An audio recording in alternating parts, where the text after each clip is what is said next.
मेरी बात को सुनिए। जो साथी आसपास है वो सामने आ जाओ मेरे भाइयों। आज आपके बीच में जो आने का मेरा और ये के.एल. स्वामी गुरु जी का जो विषय है वो ये है कि अभी कल कर्मचारी चयन बोर्ड ने चतुर्थ श्रेणी भर्ती का 54,000 पदों पे परिणाम जारी किया है और उस परिणाम को जारी करने के बाद में जो मैंने देखा मुझे महसूस हुआ कि 54,000 पदों पर भी जो कट ऑफ गई है वो बहुत ज्यादा है। यानी 120% में से आप देखोगे कि जर्नल के जो नंबर है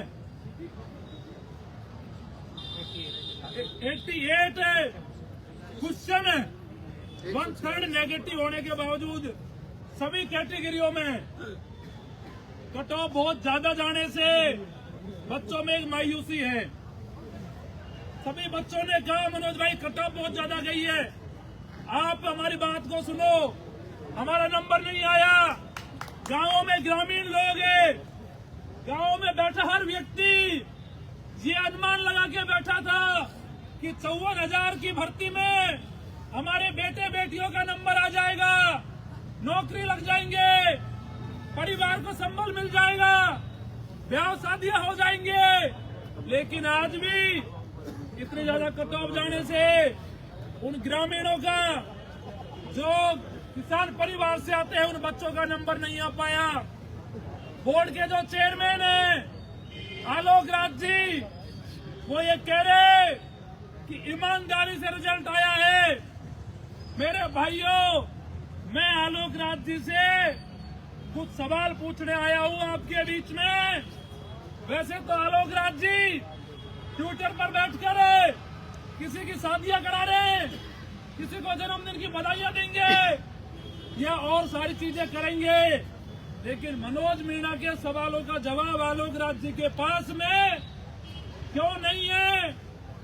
मैं ये आपके माध्यम से पूछना चाहता हूँ, बच्चों के सवालों का जवाब उनके पास क्यों नहीं है?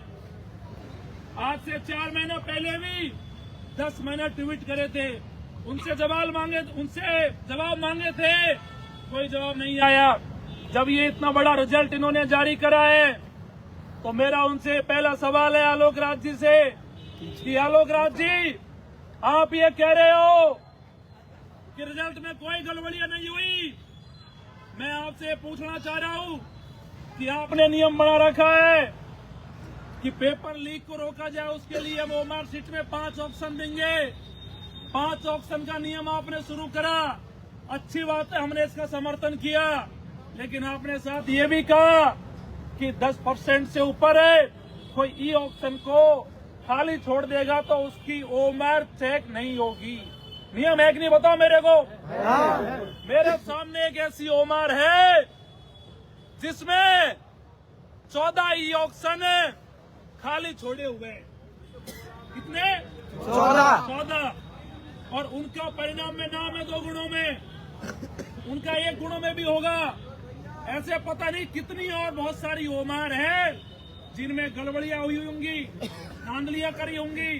जो हमारे सामने आया है वो आलोक राज जी से कह रहा हूँ, आलोक राज जी आपको जिस दिन ओमार लेके आ जाऊंगा और आप बता देना कि वो कॉपी चेक कैसे हुई, उनका रिजल्ट में नंबर कैसे आया, आप जानकारी दे देना।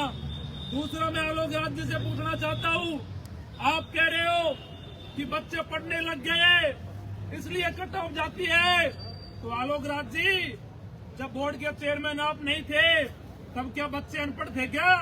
तब नहीं पढ़ते थे क्या? तब भी पढ़ते थे बच्चे। मैं आलोक राज जी से कह रहा हूँ कि आरएस को मैं देखता हूँ कि आरएस में चैन फलाने का ढिकाने का हो गया, पटवारी का सुनता हूँ, वीडियो का सुनता हूँ।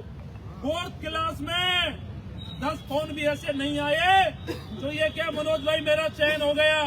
हाँ, फोन जरूर आए, मैसेज जरूर आए, लेकिन उन बच्चों ने ये कहा मनोज भाई कर्मचारी चयन बोर्ड ने रिजल्ट तो जारी करा है इसमें हमारा नंबर ही नहीं आया। वो लोग कह रहे अच्छे नंबर बनने के बाद भी हम इसमें 54,000 के पदों में नहीं लग पाए, और कहाँ लगेंगे। मैं आलोक राज जी से कह रहा हूँ कि जिन बच्चों की रैंक पटवारी वीडियो में 10,000 थी, 15,000 थी, 20,000 थी, चतुर्थ श्रेणी के इस रिजल्ट में उनकी रैंक 1 लाख से ऊपर है, वो 1 लाख में भी शामिल नहीं है। क्यों नहीं है बताओ मेरे पटवारी में 20,000 रैंक ला रहा है, 10,000 रैंक ला रहा है, 5,000 रैंक ला रहा है, उसका नाम आपके परिणाम में नहीं है। वो बच्चे कह रहे हैं कि हमारा यहाँ पे रैंक में नंबर नहीं आया, तो बताओ वो बच्चे क्या कहीं बाहर से बुलाए जो आपने मसल कराए।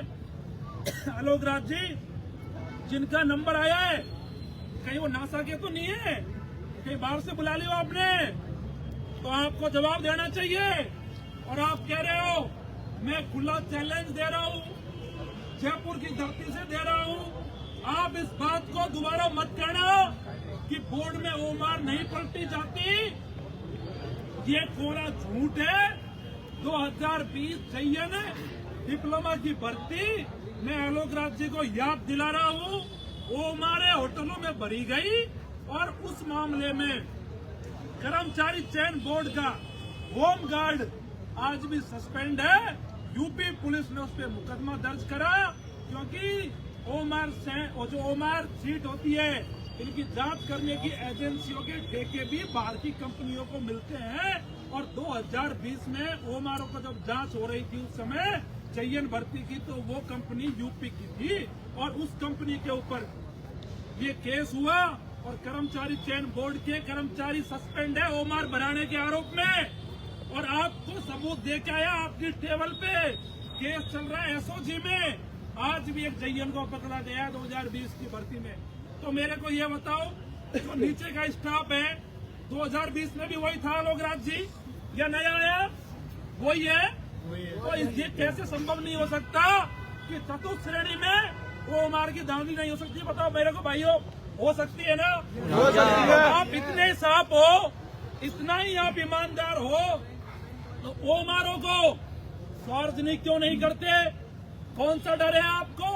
आप ओमार सीट को सार्वजनिक इसलिए नहीं करते क्योंकि आपका बंडा फोड़ हो जाएगा और पता लग जाएगा कि कितने कितने लाख में आप ओमार भरा रहे हो। और आपको खुला चैलेंज दे रहा हूँ, सारे सवालों के जवाब दे देना, और जवाब नहीं है तो ये बच्चे मान के चलेंगे कि अब तक के कर्मचारी चयन बोर्ड के इतिहास में सबसे भ्रष्ट चेयरमैन कोई है तो वो आलोक राज है। हम तुम्हारे साथ हैं। तुम संघर्ष करो, हम तुम्हारे साथ हैं। मेरे भाइयों, कांग्रेस राज में कांग्रेस ने 19 पेपर बेचे, रद्दियों के भाव पेपर बिके कि नहीं बिके बताओ मेरे को। और बीजेपी के राज में रद्दियों के भाव ओमार बेची जा रही है, और ये ईमानदारी का ढोंग करने वाला आलोक राज कहता है कि वे ईमानदारी से काम कर रहे हैं। कैसे मान ले ईमानदारी को बताओ मेरे को। गरीब घरों के बच्चे आज भी सड़कों पे धूल फाँक रहे हैं, और ये कह रहे हैं मनोज भाई सिस्टम कब सुधरेगा, कब हमारा नंबर आएगा। अरे नंबर जब आएगा जब वहाँ कोई ईमानदार व्यक्ति बैठेगा।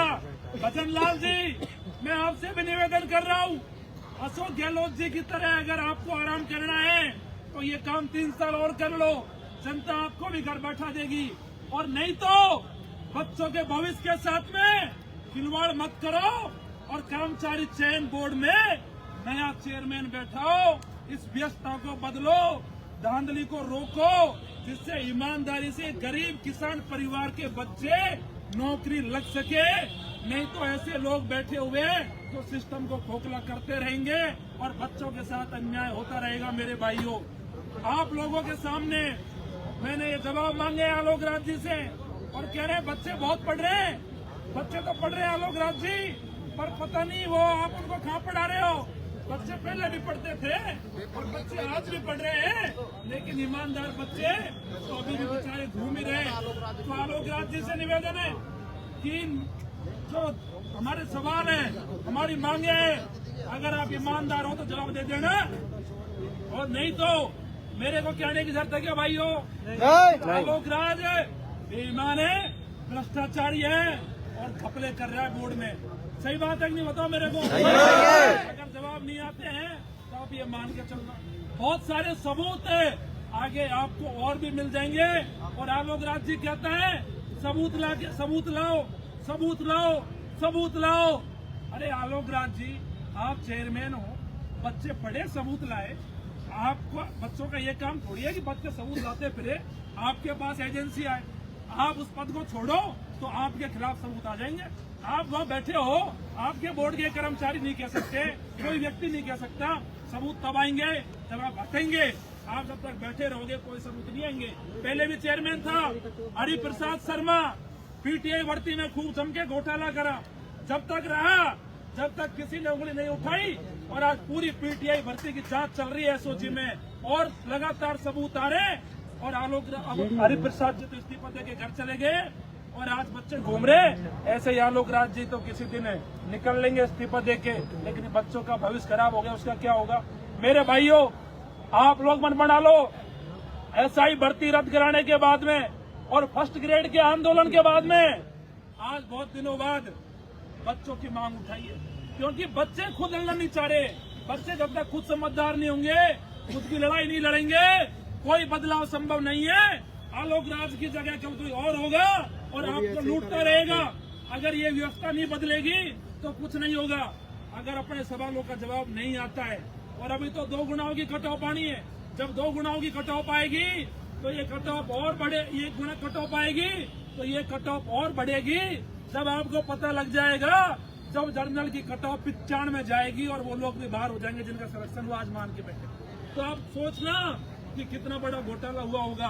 तो मेरे भाइयों, आप लोग आगे तय कर लेना, आप लोग तय कर लेना कि ऐसे भ्रष्टाचारी चेयरमैन के खिलाफ लड़ना है कि घर बैठना है, कि ऐसे ही इंतजार करना है कि हमारी नौकरी कल लगेगी, परसों लगेगी, तरसों लगेगी। ऐसे नंबर नहीं आने वाला। मन बना लो, मेरे को कह देना मनोज भाई हम तैयार हैं, लड़ेंगे। मन नहीं बनेगा, नहीं लड़ोगे, कोई नहीं पूछेगा। मनोज मीणा को तो आवाज लगा देना, मैं तो आपको एक आवाज में खड़ा मिलूंगा। हर गरीब किसान की आवाज के लिए दिन रात भाग रहा हूँ, मेहनत कर रहा हूँ। कोई भी व्यक्ति कह देता है उसको न्याय दिलाने के लिए हमेशा खड़ा मिलता हूँ। मेरे भाइयों, आप भी कह देना कि मनोज भाई लड़ाई लड़नी है। आलोक राज जी ने जवाब नहीं दिए, मैं आपके लिए आ जाऊंगा। और आलोक राज जी को मैं समय दे रहा हूँ और इंतजार करूंगा कि आपको 5 दिन का समय, 5 दिन में आप जवाब दे देना। और 5 दिन में आप पे जवाब नहीं लगे तो मनोज मीणा आपको बेईमान मान लेगा कि आपने ईमानदारी से काम नहीं करा। मेरे पास ये कहने आपके बीच में आया हूँ मैं आज। बाकी जब भी मुझे बेरोजगार युवा, नौजवान, युवा, किसान कभी भी याद करेगा तो आधी रात में भी आपके लिए खड़ा मिलूंगा, चाहे मुझे मरना पड़े, चाहे जान देनी पड़े। कभी कोई लड़ाई में पीछे नहीं हटेगा। मनोज मीणा आपके लिए संघर्ष करो, हम तुम्हारे साथ हैं। तुम संघर्ष करो, हम तुम्हारे साथ हैं। आलोक राज इस्तीफा दो, इस्तीफा दो, इस्तीफा दो। मैं कहूंगा हमारे गुरुजी जो एक ऐसे व्यक्ति है जो निकल के आए, इनका अनुभव है, बहुत बच्चे इन्होंने पढ़ाए। और जब इनको पता है कि पेपर का लेवल इतना हार्ड था और उसमें ये कट ऑफ जारी है, आरएस का सा पेपर बना दिया चतुर्थ श्रेणी का, और जब कट ऑफ इतनी जारी है बच्चे कहाँ से लगेंगे। मैं कहूंगा एक बार कि गुरुजी से कि वो भी अपनी पीड़ा को बताए, अपनी बातों को बताए कि बच्चों का सिलेक्शन क्यों नहीं हुआ। सभी भाइयों को नमस्कार। नमस्कार सर। मैं पिछले लगभग 10 सालों के तजुर्बे से ये बता रहा हूँ कि अभी 4th ग्रेड का पेपर वाकई बहुत टफ लेवल का पेपर था। और इतने टफ लेवल के पेपर में जिसमें 54,000 सीटें हों और इतनी ज्यादा कट ऑफ जाना बिल्कुल अप्रत्याशित है। मतलब यहाँ जमीन आसमान का अंतर है और बड़े लेवल का, बड़े स्तर का इसमें घोटाला हुआ है। और मैं आप लोगों को बता दूं, लगभग सभी मुद्दे अभी मनोज भाई ने उठा दिए हैं। लेकिन कोई भी आंदोलन मुकाम तक तब पहुंचता है जब पीड़ित व्यक्ति अपनी आवाज को बुलंद करता है। आप लोगों ने देखा होगा पिछले कई सालों में कई ऐसे केसेज मनोज भाई ने सुलझाए हैं या पीड़ित लोगों की आवाज उठाई है। तो मनोज भाई अगर आप लोगों के आह्वान पे यहाँ आए हैं तो बिना आप लोगों की ताकत के हम कोई भी ये लड़ाई नहीं लड़ सकते हैं। तो मुझे लगता है कि अगर वास्तव में आप लोगों को लगता है कि हमारे साथ अन्याय हुआ है, आप ऐसे ही तैयारी करते रह जाएंगे, लेकिन आपका सिलेक्शन नहीं होगा अगर इस प्रकार से धांधली होती जाएगी। तो आप लोगों को एकजुट होना है और एकजुट होकर अपनी लड़ाई को बुलंद करना है। और ये नेतृत्व जो है इस लड़ाई का भाई मनोज मीणा जी करेंगे और हम सब लोग इनके साथ रहेंगे। आज 5 दिन का समय आलोक राज जी को दे दिया है। अगर वो इनके सवालों के जवाब नहीं दे पाते हैं तो 5 दिन बाद आप मन बना के कह देना कि मनोज भाई जवाब नहीं आए, हम तैयार हैं, तो मैं आपके लिए तैयार मिलूंगा।